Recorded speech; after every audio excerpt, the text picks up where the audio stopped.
Okay. So, nice to know, and it's very reassuring that all of us are covered. I'm in my midlife and suddenly it's very happy. But did you notice a climate change after lunch? Maybe not. We are in a controlled environment, and it's in that theme. It's a big pleasure to have Anthony over here with us. Good afternoon, Anthony. So, and Dr. Anthony Hayes is currently a professor of economics at the University of Birmingham. And till last year, he had a Tier 1 Canada Research Chair in the Environmental Economics at the University of Ottawa, Canada. And at the same time, he is also a distinguished research professor at the University of Exeter Business School.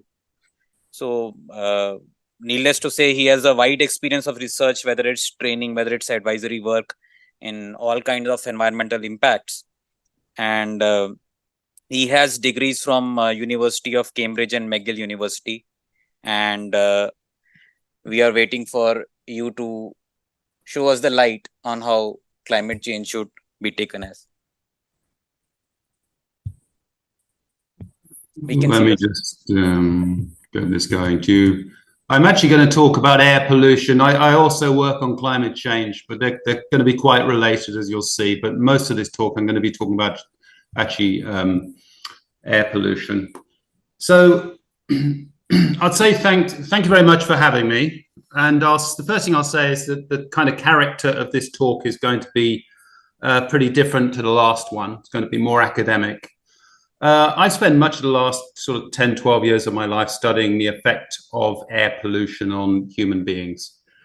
A recent strand of work, which is what I'm going to talk about over the next 20 minutes or so, doesn't look at conventional health metrics, having heart attacks, having strokes, being hospitalized, those sorts of things, but is looking at the impacts on non-health outcomes. And in particular, I'm going to look at how well people function mentally and physically in school and in the workplace. As you mentioned in the introduction, I'm an environmental economist, which means I'm interested in how the economy and the natural environment interact with one another and codepend. So I'll go through this fairly quickly. There's a very large literature on the health impact of air pollution in epidemiology and health economics in other areas.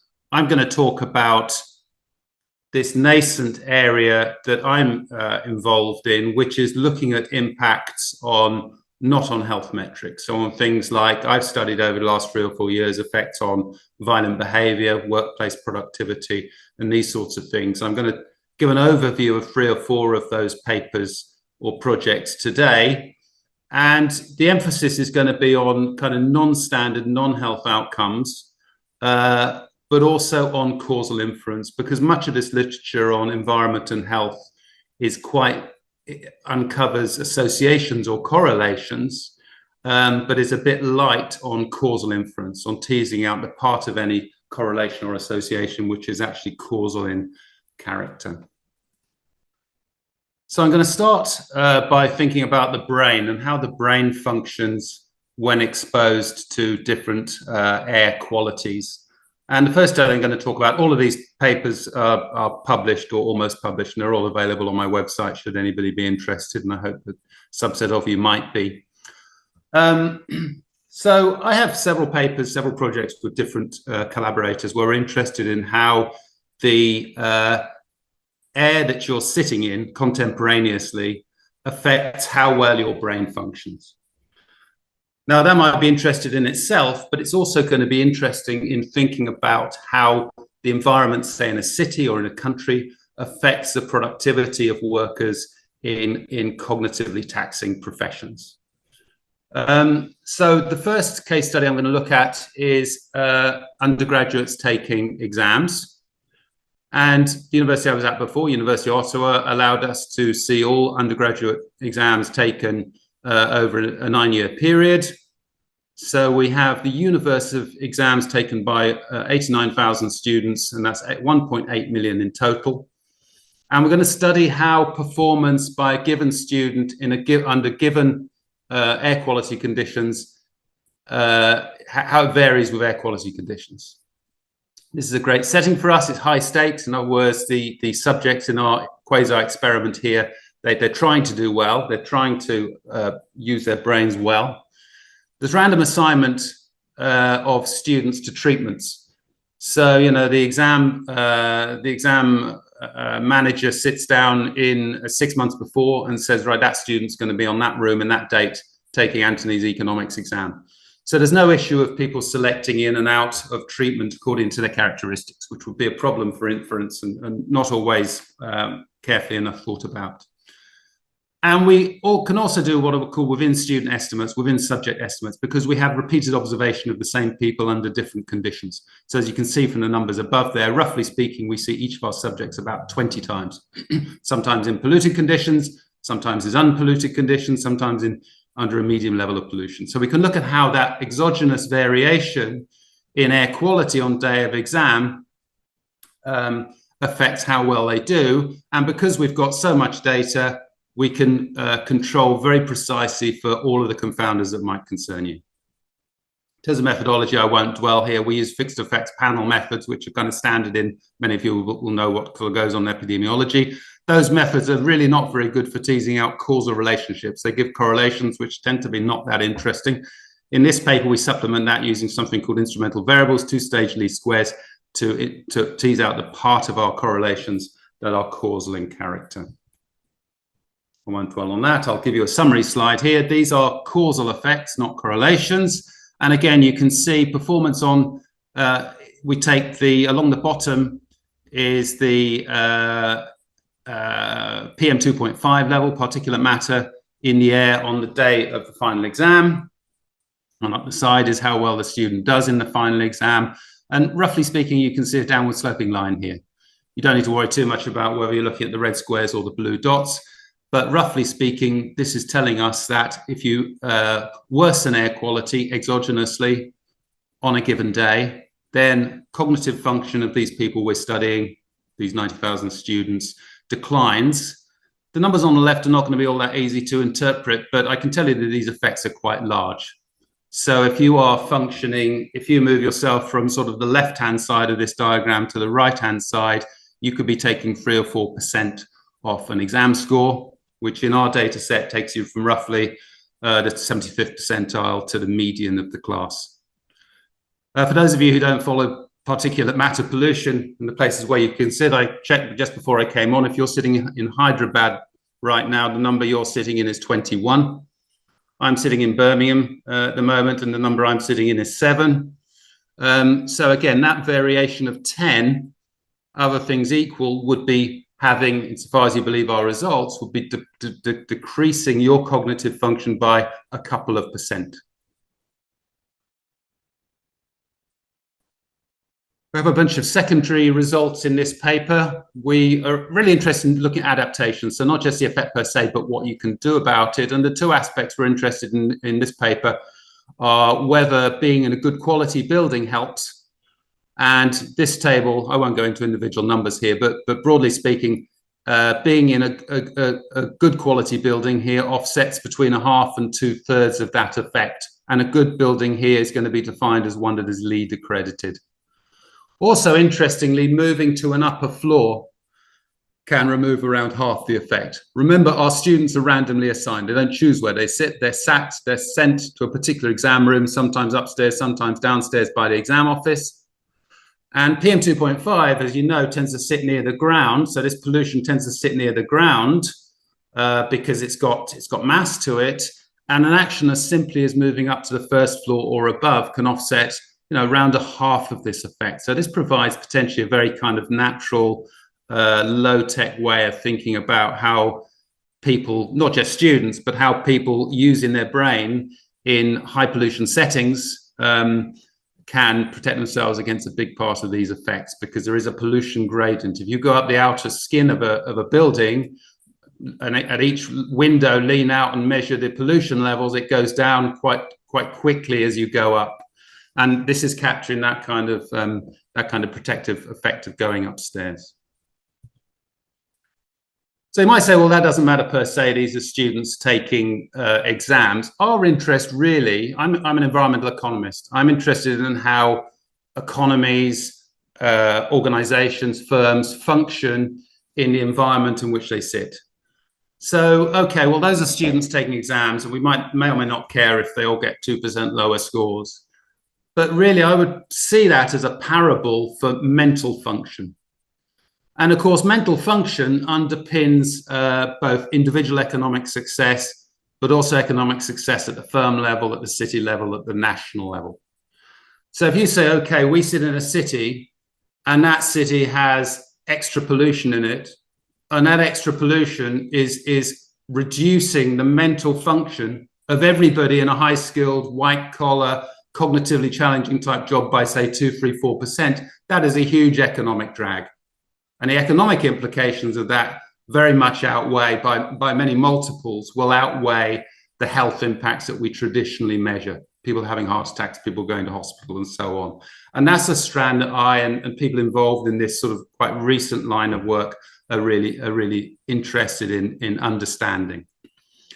So there are one or two older papers which look at physical work. People have looked at marathon runners. People have looked at people picking fruit and doing things that are very kind of low value added, low mental, low cognitive requirement, and found that breathing polluted air reduces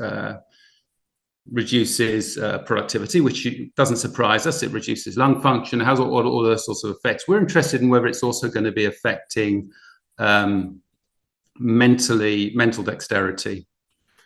This is pretty hard to study, and conceptually, the reason it's hard to study, and we've really, the results I'm going to show you are basically the first results we have in the world that are really looking at this.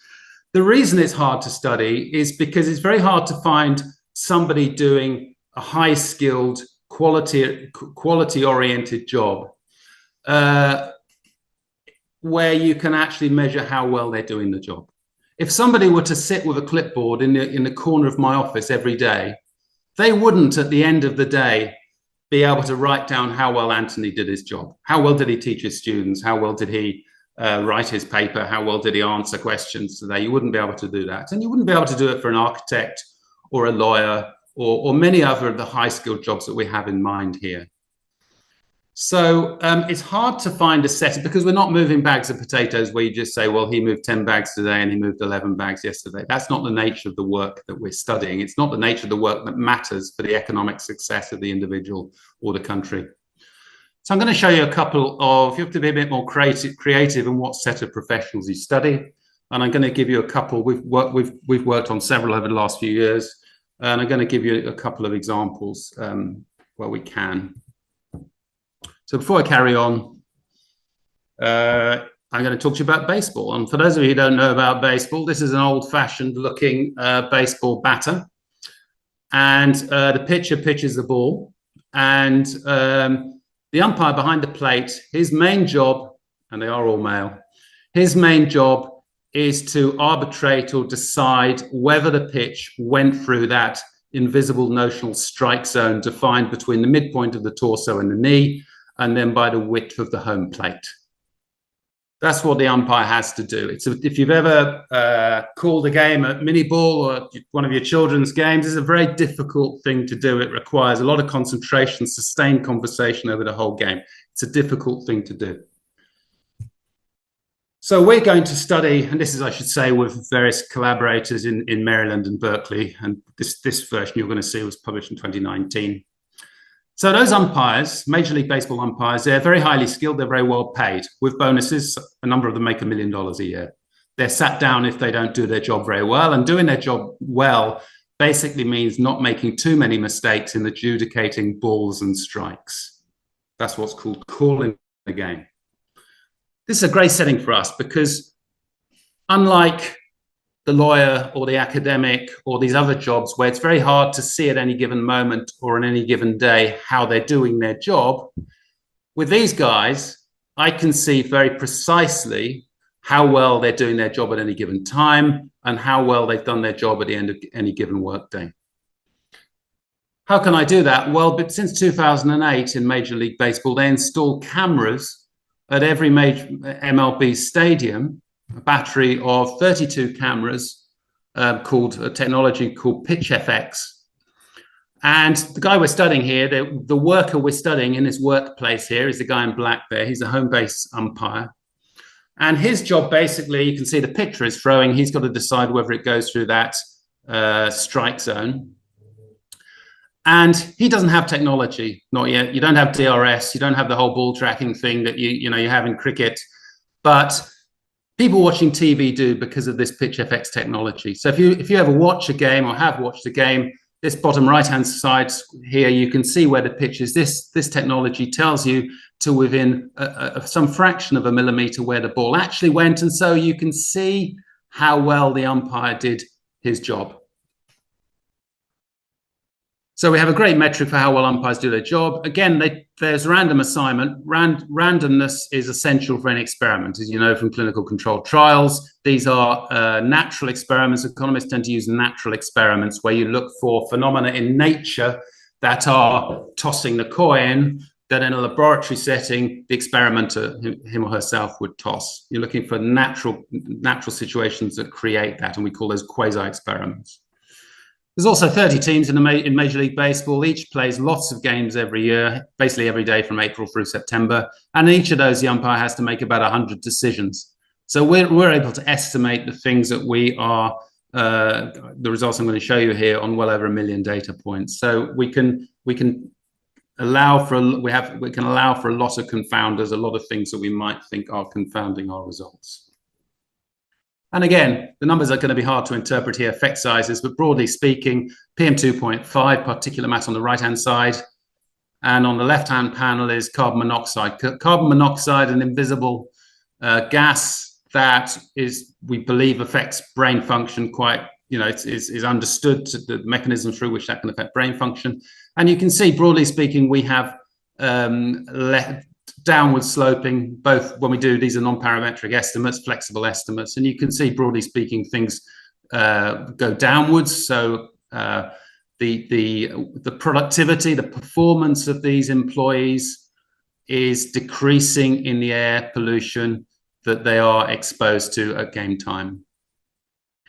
To give you an idea of size here, a change in 3-hour carbon monoxide exposure of 1 part per billion can reduce productivity by about 3 or 4%. So again, we might think, oh, it's frivolous. Who cares if there's a few mistakes in a baseball game? That's all part of the fun, right?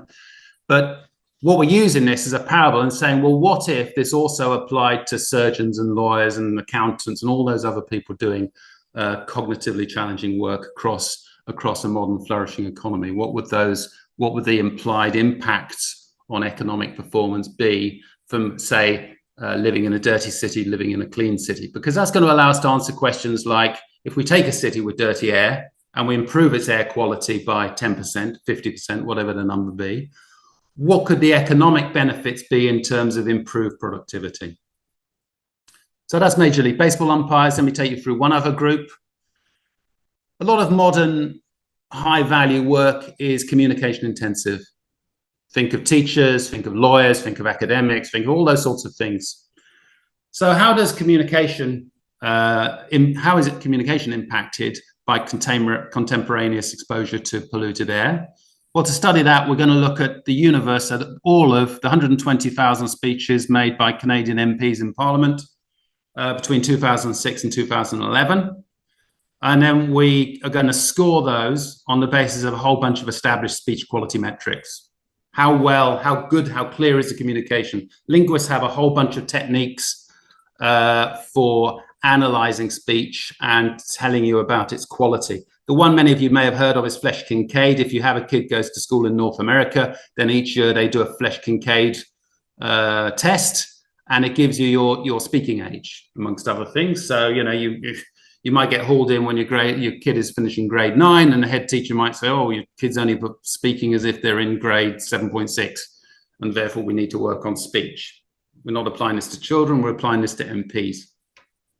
And we're in particular going to see, other things equal, how that changes when air quality in the vicinity of Parliament, in vicinity of their workplace changes, because that's what we're interested in. If we make the air cleaner around a workplace, and in this case, the workplace is the Canadian Parliament, what effect does that have on how well the people inside that workplace are doing their job? That's what we're interested in. That's the question we're interested in.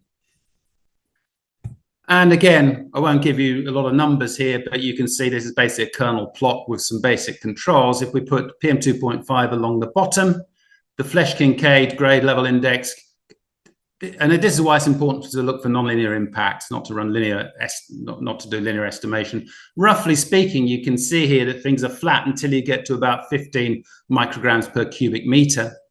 And after that, performance falls off quite a lot. And if you binarize that, then just to give you an idea of how big an effect we're talking about, if you take when PM2.5, instead of being under 15, goes to over 15, then we find about a 4% fall in performance of these workers. And that's equal to losing about 4 months of schooling. That's how people tend to express this loss of human capital effect. So again, if that were duplicated across, again, we might say, well, I don't care if MPs are speaking clearly or not speaking clearly or whatever. But again, we're using this as a parable towards thinking about perhaps swathes of people doing all sorts of other cognitively challenging jobs that require mental dexterity in order to do them well, are being impacted by working in a dirty city, by working in at a dirty location. So last thing I'm going to talk about is just thinking briefly about mechanisms. And I've spent much of the last 3 or 4 years really interested in mechanisms, because you can imagine stories. We know that air pollution affects the human body, affects the human mind. So it probably shouldn't surprise us too much that it has this effect on, how well people are doing their jobs, baseball umpires, MPs, or people taking exams or other things. What is going to be particularly important to us is thinking about what the mechanism is, because the mechanism is going to inform how we think about adaptation or protecting ourselves against those effects. The problem with this, you can think of lots of lots of physical exposure impacts. Our interest in this paper and in a couple of papers around this has been thinking about how far psychological exposure can matter. So even if I'm not actually breathing the polluted air, perhaps it can still be affecting how well I'm doing my job, how well my brain is functioning. And if you think about things like, people think, oh, when it's raining outside or when it's overcast outside, I feel a bit blue. And maybe when I feel a bit blue, when I go into the workplace, I don't teach quite so well. I'm not quite so creative in my research. These are plausible things. Even if I'm not being directly exposed to it, I can be affected by, let's say, rain outside, anecdotally, even if I'm inside and I'm not getting wet. The problem with trying to understand this, and we're the first to make progress along these lines, is it's essentially impossible to disentangle in observational settings physical from psychological exposure. If I'm sitting as I am in Edgbaston today and pollution is low, then both my physical exposure is low and my psychological exposure is low. They go perfectly correlated. So it's impossible to disentangle those two. So the way in which we're tried to get around that is by doing a controlled experiment which isolates the two. And we did this using an online field experiment on Mechanical Turk, which is the world's leading microtask site, in which we randomly psychologically exposed to clean or dirty day thoughts some workers and not others. So we randomly psychologically exposed some to clean, some to dirty. We then offered them actual employment. So this is not a hypothetical setting. This is actual workers in their actual workplace, albeit a microtask online workplace. We then offer them a job at a rate of pay that's higher than is typically paid on Mechanical Turk. And we observed two things. We observed whether or not they accepted our offer. So that's a kind of labor supply decision, a willingness to start work. And B, if amongst those who did agree to work for us, we observed their productivity in either a word task or a number task that, again, we randomly assigned. How did we psychologically expose them? Well, we did what psychologists do in these situations, which we used some pictures. So those half of our 2,000 were randomly shown pictures of an urban scene on a clean air day. That would be the top picture here. And the other half, again, randomly were shown and asked to engage with, that is exactly the same picture, but on a dirty air day. And again, they were taken through, these are all pairs taken with a camera at the same location, but on a clean day versus a polluted day. After they had been put in a situation where they engaged either with a series of clean pictures or with a series of dirty pictures, we sought to employ them. And then if they employed them, we gave them a piece rate to do some repetitive tasks for us. And we saw how much they did. And again, won't talk you through too many of these numbers, but in terms of refusing offer, the treated, and the treated means sort of polluted pictures, the treated were about between 2 and 3% less likely to accept employment when offered. And amongst those who worked for us, the number of work tasks completed went down by, well, depending on whether they were assigned to word tasks or number tasks, their productivity in a well-incentivized setting where they were being paid piece rate went down by between 4 and 8%. That is not because of physical exposure to pollution, it's because of psychological exposure to pollution. So the effects that we find because of the design here are purely because of this psychological exposure. This isn't to say there might not also be physical effects, because each of these people out there in internet land is also breathing air of different qualities that we don't get to observe, but we don't care about because it's orthogonal to the treatment that we're interested in. The treatment that we're interested in is the clean or dirty pictures.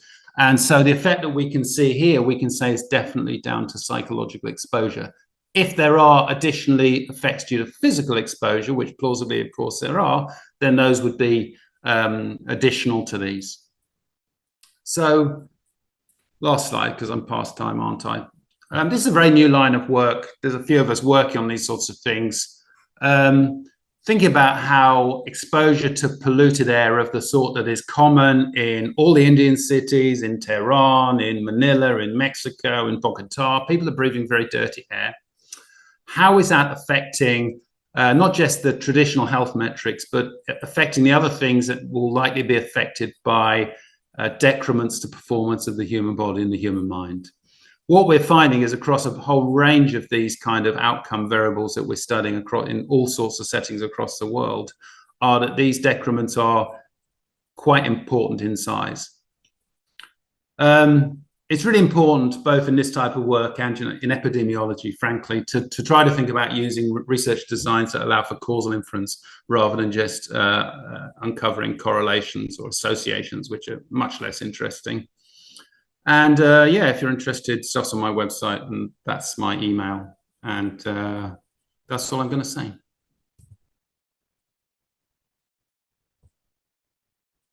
That was a little different to the talk before, I think.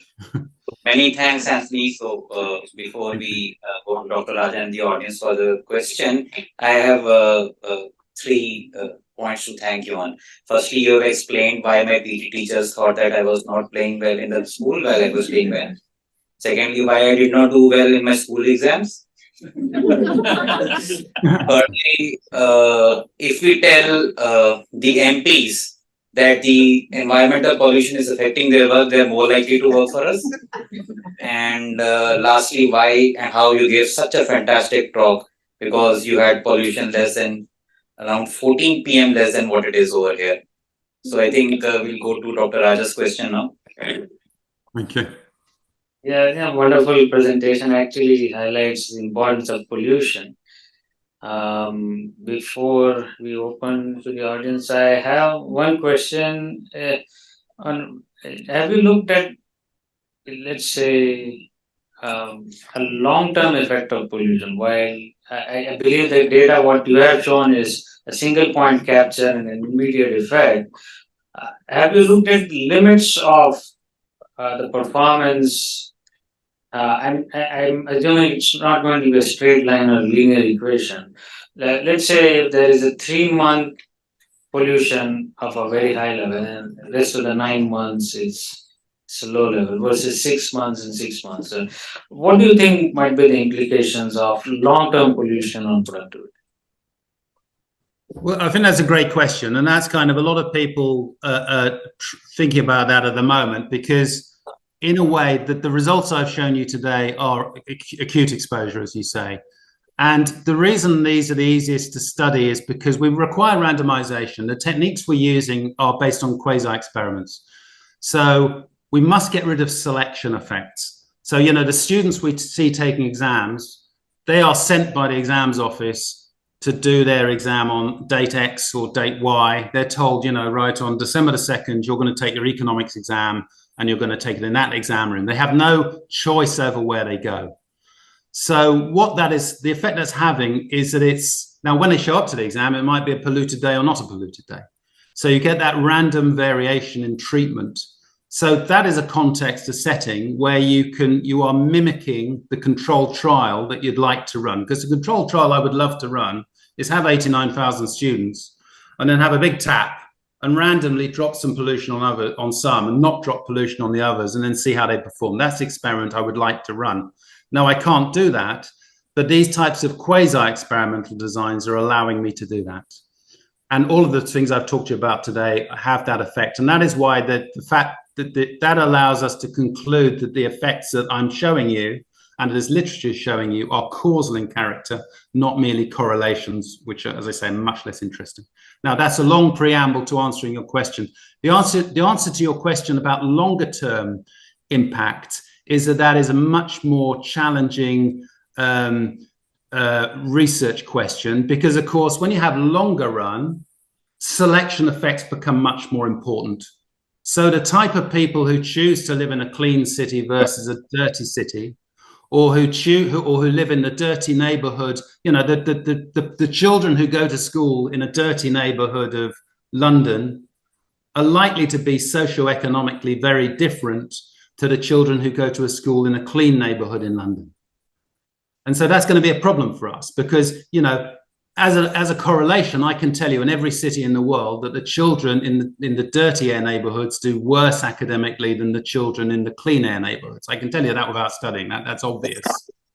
That doesn't mean that it's the pollution at the location of the school or in the neighborhood that is causing them to do worse at school, because those children also come from poorer households where the parents are less likely to have their own education, more likely to come from broken homes, likely to have worse nutrition, all sorts of other confounders that are likely to be correlated with academic performance and also location.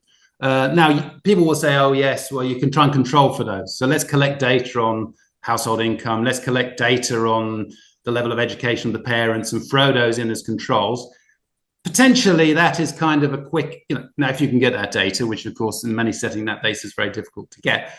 But even if you can get that, that's only a kind of quick and dirty way of trying to allow for that. It's not clean. So the kind of the designs that I'm interested in and the most persuasive in terms of causal inference are where, you know, you can say the setting we have delivers something very close to a controlled trial, very close to a coin toss.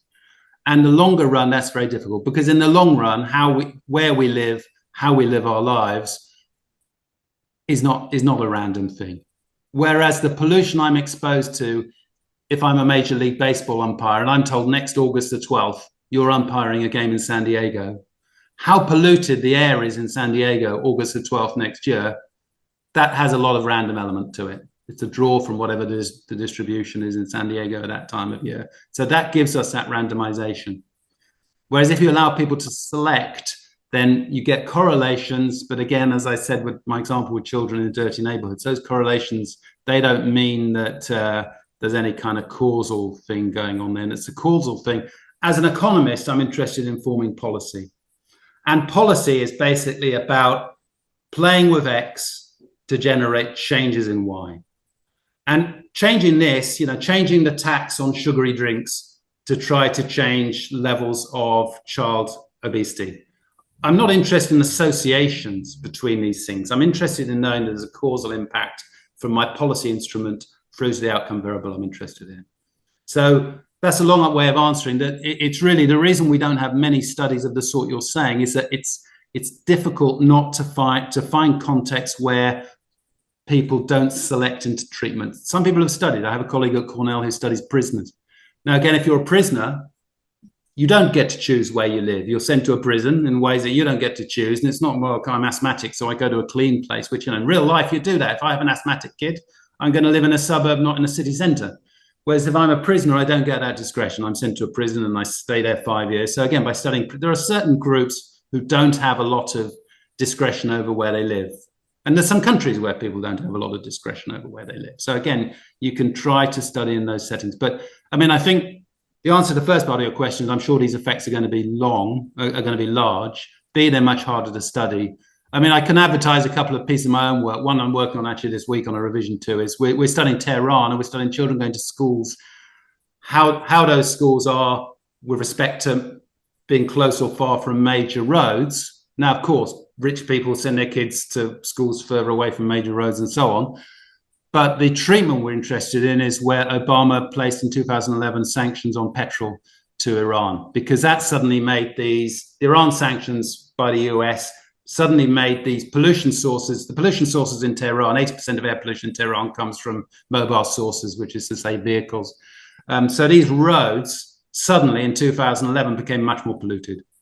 So if your kid happened to go to a school close to a lot of road mass, then the comparative performance relative to other kids got worse. And more than that, in particular, if the road mass was upwind of the school versus downwind of the school. So that's a project that's allowing us to get away from talking about acute exposure to longer term exposure, not long term, but over, say, a school year, that sort of level of exposure in a way that, we're hoping we can argue is the kids can't or didn't opt out.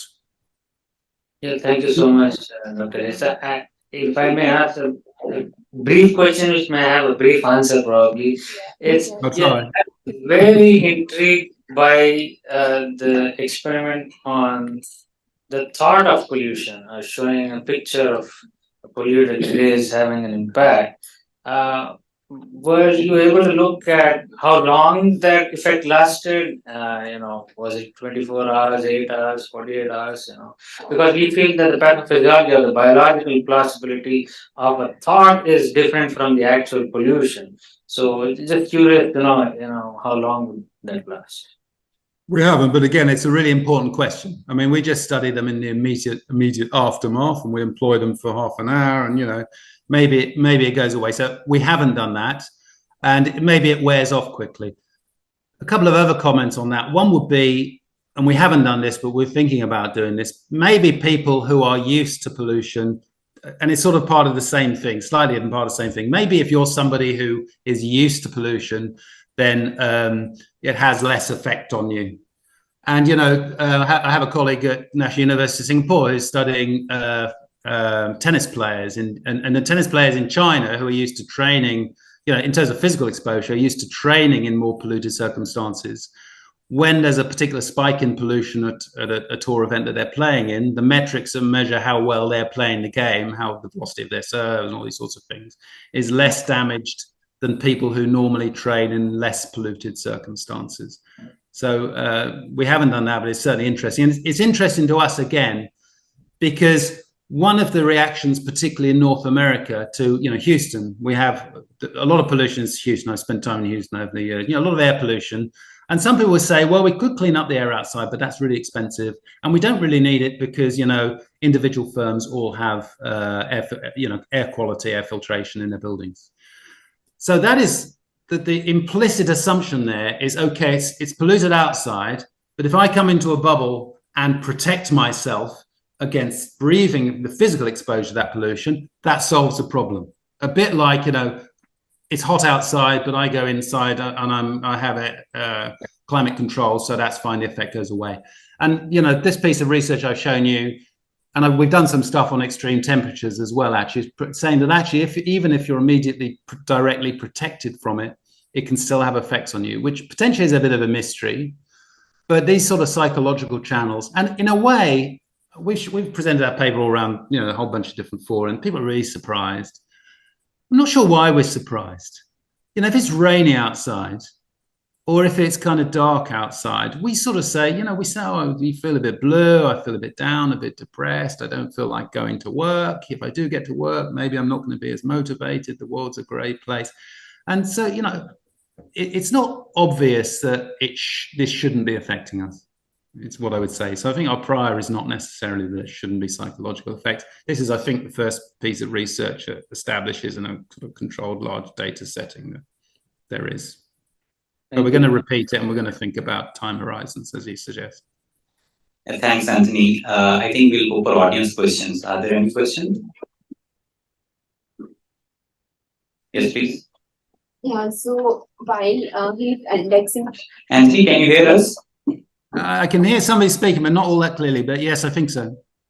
Speak loudly. Okay, so while you indexing pollution, you considering temperature and weather, like humidity, temperature outside based on GPS location. But what about who are you used to go to office and using a different temperature at home? So how you control those participants in your study?